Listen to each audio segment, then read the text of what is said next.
হয় আইচেংফা আজি বহু প্ৰত্যাশিত হাইস্কুল শিক্ষান্ত পৰীক্ষাৰ প্ৰথম দিনৰ পৰীক্ষা আৰু 2025 বৰ্ষৰ আৰু আমি বৰ্তমান উপস্থিত আছোঁ তেজপুৰৰ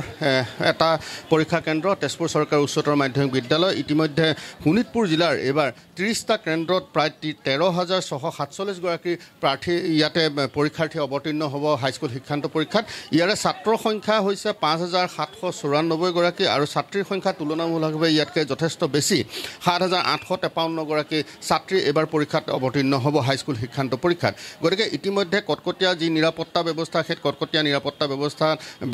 বিশেষ যি বিধি ব্যৱস্থাৱলী আছে সেই বিধি ব্যৱস্থাৱলীৰ মাজে ছাত্ৰ ছাত্ৰীসকলক পৰীক্ষা কেন্দ্ৰত প্ৰৱেশ কৰিবলৈ দিয়া হৈছে আৰু ইয়াতে যি নিৰাপত্তাৰ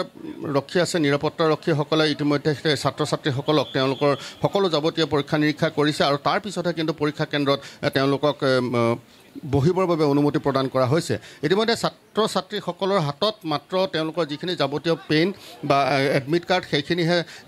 নিবলৈ দিয়া হৈছে আৰু বিভিন্ন ক্ষেত্ৰৰ শিক্ষাকৰ্মীসকল ইয়াত নিয়োজিত কৰা হৈছে তন্নকৈ পৰীক্ষা কৰিছে যাতে কোনো ধৰণৰ ইয়াত খুঁত ৰৈ নাযায় গতিকে আমি দেখুৱাইছোঁ সেই পৰিৱেশ প্ৰত্যেকগৰাকী ছাত্ৰ বা ছাত্ৰীক তেওঁলোকে পৰীক্ষা কৰিছে আৰু পৰীক্ষাৰ অন্তত তেওঁলোকক ইয়াত প্ৰৱেশৰ অনুমতি দিয়া হৈছে গতিকে শোণিতপুৰ জিলা আয়ুক্তগৰাকীয়ে ইতিমধ্যে ঘোষণা কৰিছে আৰু শিক্ষাৰ যিগৰাকী অতিৰিক্ত আয়ুক্ত আছে তেখেতেও ইতিমধ্যে ঘোষণা কৰিছে যাতে সকলো তন্নকৈ পৰীক্ষা কৰাৰ পিছত হয় অৰ্ণৱনাথ আপোনাক এই মুহূৰ্তত ধন্যবাদ জ্ঞাপন কৰিছোঁ আপুনি তেজপুৰৰ পৰিৱেশ দেখুৱালে আৰু খুব সুন্দৰকৈ পৰীক্ষা অনুষ্ঠিত কৰিবৰ বাবে সাজু হৈছে তন্নকৈ পৰীক্ষাৰ্থীসকলক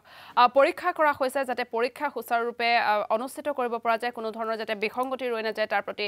দৃষ্টি ৰাখিছে প্ৰশাসনে আৰক্ষীৰ লোকসকলে